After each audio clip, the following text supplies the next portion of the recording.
have noted the growing stress in Africa on the exclusion of the stranger, especially in reaction to the kinds of social and economic uncertainties and the destabilization of borders set in motion by global flows. This is certainly true of post-apartheid South Africa, where outrage against aliens has proved a versatile call to arms, forcing new lines of separation that unify a homegrown population, otherwise divided by class, colour, culture, and much else. It does not unite them fully and finally, of course, but nonetheless it does so visibly and volubly. Nor, as we have intimated, is South Africa alone in this. Similar processes are evident more or less everywhere that the nation-state is threatened by dissolving borders, where unwanted aliens seem to undermine the coordinates of moral and material community, making borders themselves more like contested colonial frontiers than the secure boundaries of the modern nation-state as we've imagined it. The ambiguity of boundaries, as we've noted, arises from the absorption of contemporary nationhood into a global economy, whose ways and means have altered modernist patterns of production and consumption, have altered the articulation of labour to capital, the movement of people and commodities, the nature of sovereignty and civic identity, geographies of space and time, order and security, and much else besides.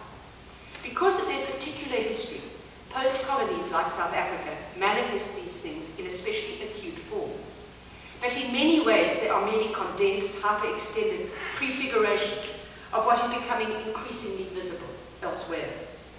As Western states resort more audibly to the language of wagon trains and frontiers, as journalists talk, as they've been doing recently in this country, on an apartheid planet, as the post-Cold War seems ever more to be giving way to a kind of ordered anarchy that is hard for us to grasp theoretically, we may be forgiven for thinking that colonial societies in the global south were less historical inversions of the metropole than maybe foreshadowings of what in the late modern world the north may be slowly becoming.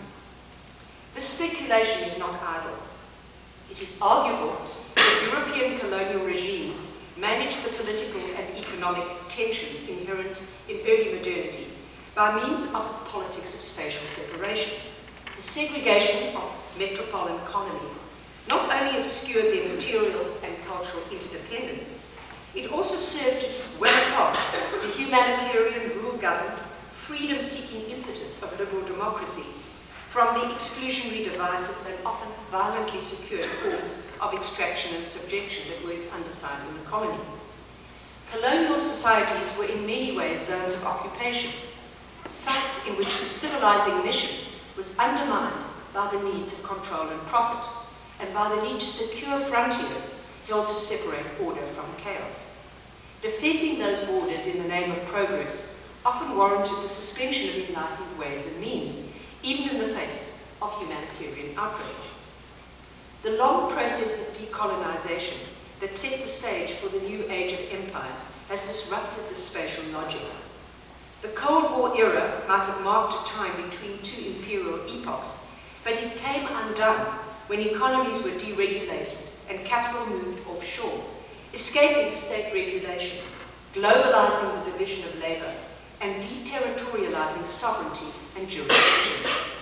As neoliberal enterprise relocated its polluting factories to distant sites of cheaper labor, new forms of colonial extraction were invented, extraction with minimal costs, often without the civilizing mission of the colonial period. At the same time, workers who could move from devastated post-colonies sought access in ever greater numbers in the underclass reaches of the cleaner post-August Western economies. In the process, the structural and spatial separations of metropole and colony began to erode.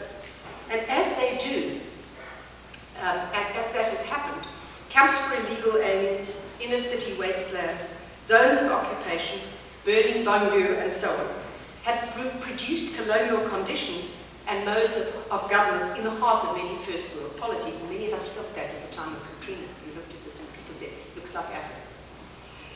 And here, again, we draw the line between friend and enemy, law and war, colony and metropole. Reciprocally, states in the south and east take on many features of the west, from the growing preoccupation with democracy and the law to new inventive engagements with modern urbanism to electronic communications, heavy industry, and so on.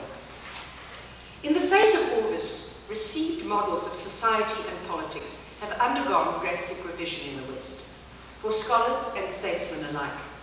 The image is fading of an organic society, a la Kant or Durkheim, in which divisions of class and culture are contained, ideally at least, within national boundaries, in which also the deviant criminal classes were believed, through welfare and reform, to be recoverable, to be citizens in waiting. On the rise is a rather different archetype, that of the state as a citadel, of a national territory as an embattled homeland, and that word, I think, has to be thought about in the way we use it, of prisons as sites of the warehousing of those deemed disposable and not rehabilitable, of borders as elusive lines to be drawn and redrawn within the nation state and beyond against the onslaught of enemies who threaten our moral and physical integrity. Enemies who take on the form of aliens, migrants, terrorists, homegrown saboteurs, criminals, even the indigent poor. This once more is the world of Carl Schmitt, in which politics is less about national participation or redistribution than about securing the frontier between autochthon and intruder, good and evil, citizenship and anti-citizenship. This is also where the world of the newer, with their constantly shifting lines between inside and outside, law and war, is to be found. Is it to be wondered then that the conditions that nurture this fear of the alien should also have generated a new, more plain-spoken industry, the so-called homeland security sector that is rapidly gaining ground on a global scale? An industry on whose key products are high-tech fences, unmanned drones, biometric IDs, video and audio surveillance gear, air passenger profiling, and so on and so forth, all aimed at securing zones of safety within what we feel is an increasingly threatened world. This may seem a world away from allegories of alien plants and natural autochthony, but the link between them, I think, is patent. Both speak to efforts to bring to order the anarchy of our current late modern age, or to be more precise, to make sense of and act upon some of the contradictions and contingencies, the uncertainties and insecurities that come with a global disjuncture.